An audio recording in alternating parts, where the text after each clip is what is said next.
સમી તાલુકા પંચાયત ખાતે મોટી સંખ્યામાં સમર્થકો સાથે બીજેપી ઉમેદવાર પહોંચ્યા।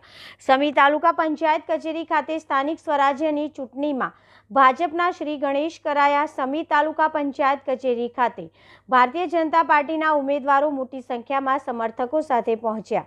આજરોજ મેન્ડેટ જાહેર થતા ઉમેદવારો દ્વારા ફોર્મ ભરવાની પ્રક્રિયા પૂર્ણ કરવામાં આવી। ચૂંટણી માહોલ વચ્ચે ભાજપે શક્તિ પ્રદર્શન સાથે ઉમેદવારી નોંધાવી। નાયકા સીટ પર તાલુકાના ઉમેદવાર બહુમતીથી જીતીને આશા વ્યક્ત કરી। ચૂંટણીના માહોલ વચ્ચે ભાજપે ઉત્સાહ અને શક્તિ પ્રદર્શન સાથે પોતાની ઉમેદવારી નોંધાવી। રિપોર્ટર પંકજ સાધુ, રાધનપુર, પાટણ। મારું નામ નાડોદા ધરતી દર્શનભાઈ છે। મેં ભાજપ પક્ષમાં ફોર્મ ભર્યું છે। નાયકા તાલુકા પંચાયત જેમાં શમશેરપુરા, નાયકા અને સોનાર ગામ આવે છે। અત્યારે તો બધે ભાજપે બધો વિકાસ કમ્પ્લીટ કરેલો જ છે, છતાંય જે કઈ બાકી રહેતું હશે એ કરી દેશે।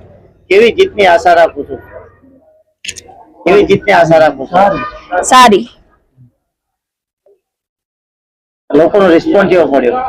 લોકોનો રિસ્પોન્સ તો બરોબર જ છે।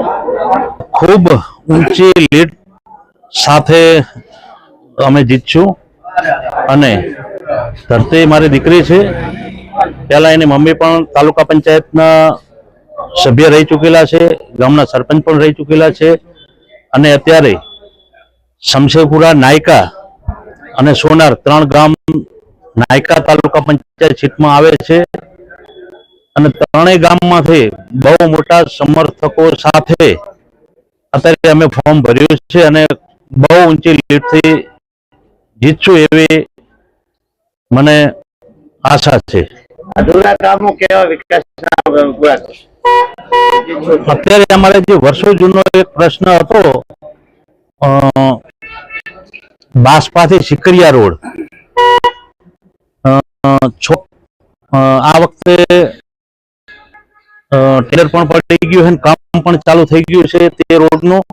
તેનાથી જે લોકોના ખેતરો જવામાં તકલીફ પડતી હતી એ લોકોને, પછી અમારે બાસપા કે રાધનપુર જવું હોય તો આમ ફરીને જવાતું, એ લોકોને પણ સગવડ સારી રહેશે અને બીજા પણ રોડોના કામ